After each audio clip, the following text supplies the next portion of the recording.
Before games, he will start headbutting teammates. He also said that Brady is just as competitive as Michael Jordan is, famously known for being. So, Shannon, does Brady belong in the same sentence as Michael Jordan when it comes to competitive drive? No, it's not even close. For the simple fact that, Skip, Michael was playing in the 80s and 90s. Skip, like you said, they play football, and he's talking trash. He's telling guys before the game, I'm going to drop 50 on you. I'm going to drop 40 on you. Oh, I'm going to give it to him. I mean, let that sink in for a second, Skip. When they're tackling, I mean, the Knicks, the Heat, the Pacers, Skip, that wasn't basketball. That was football in gym shorts. That's what they were playing because they were snatching people out the air. They were doing all this crazy stuff. You see, the difference is, Skip, Tom Brady wouldn't have been cursing across the field at defensive players in the 80s and 90s. You know that. You cover the league, Dad. Can you imagine, Skip Bayless, Tom Brady cursing LT, Tom Brady cursing Derek Thomas or Bruce Smith from across the field, saying, you know what, we're going to do this to you. Can you imagine that? No, you cannot, because it was a different type of a ball. It was a different type of ball game back then, Skip. Look, they tried to knock everybody out the game. Your best player his head always had to be on a swivel because they were looking to get cheap shots whatever they could. And like some of the things that they did in the NBA, Skip, those are flagrant fouls. You're missing 5 games. If Kevin McHale, like he snatched Kurt Rambis out the sky, Skip, how many game suspension do you think Adam Silver will levy on a player in a playoff game if he were to snatch somebody out the sky? Or Robert Parrish, what he did to Bill Laimbeer, going up for a rebound and just start wailing on him. You could do that back then, but not now. Tom Brady could have that type of, you know what, from across the field when the rules are being implemented to heavily protect him. Skip, Mike is on a different level. But most competitors, Skip, you get to a professional level, you're competitive. The greater the competitor, the greater the player is, the more competitive that he is. Skip, John Elway invited Bubby Bristol, Bubby, who was the backup quarterback for a year. Well, he was a backup for 1 year. He was a little bit of a starter the next year. But he invited John and just got a pool table. Bubby goes over. He beats John in pool on his table like 3 or 4 times. You know what John did to the pool table? He got it up out his house. I ain't finna have no pool table. John and I, we weren't on special teams, so we would play the video game of a Jeopardy. Skip, I would know the answer. He's like, if you don't tell me the answer, I'm not throwing you any passes. Skip, he wanted to win at everything. We're playing cards in the training camp. He comes, I'm like, bro, why you here? You making all this money. You got 15 car dealerships. We struggling, and you in here trying to take our money. Skip, that's just how he was. So the greater the player, yes, they're competitive. Do I believe Brady is competitive? Absolutely.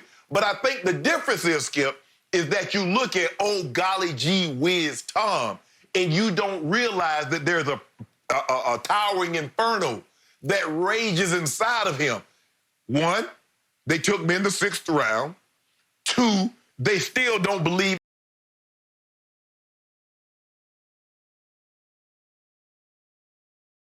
And so, Skip, for me, I don't know if we'll ever see anybody like Jordan because, Skip, you know Jordan. There's not one thing. You can't do anything with that man without putting money on the table.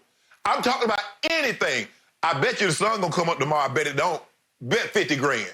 That's how he rolls, Skip. I mean, like, dude, the first time I met him, Skip, I'm like, bruh, he tried to look, man, we playing cards at such and such. You want to come up? I'm like, no, you not finna get my house. I'm not finna go over there and play with you. Bruh, I just want to say, hey, it's nice to meet you again. Good to see you. Hey, yada, yada, yada. Good luck the rest of the year. But I'm not playing with you, Skip. But that's how it is, Skip. That's what rages inside of people. That's what makes athletes great. The more competitive you are, normally the greater player you are. Okay, I completely disagree with your complete premise of this because Tom Brady absolutely belongs in the same sentence with Michael Jordan when it comes to competitive fire. The problem with this debate is that it's hard to even envision Tom Brady in the same sentence in any way, shape, or form with Michael Jordan when it comes to athleticism or swagger or cool or whatever all that is Michael Jordan, the essence of the GOAT. Tom Brady is the GOAT of the National Football League. But when you look at Tom Brady, you tend to see him as what you just described. Golly gee whiz, dad next door in the upscale white suburb. That's that guy.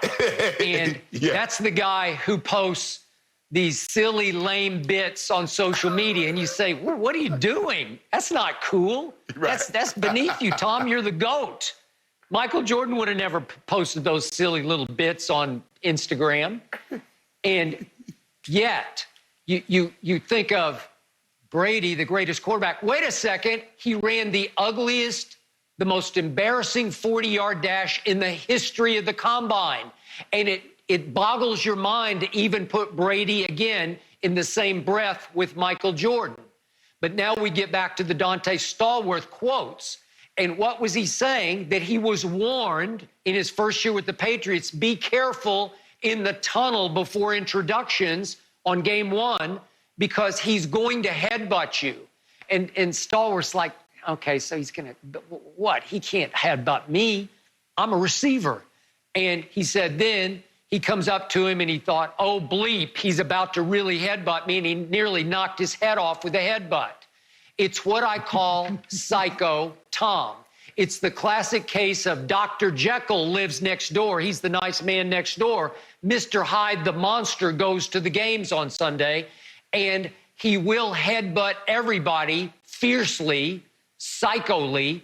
And then, as Dante Stallworth said, that he was shocked in big games against Baltimore that Brady would trade shots with Ray Lewis and Terrell Suggs, trash-talking shots. Would they be clever or cool or F-bomby or whatever? No, but he would stand up to them. I don't know that he would initiate, to your point, but he would fire back at them across the ball. He would call them out.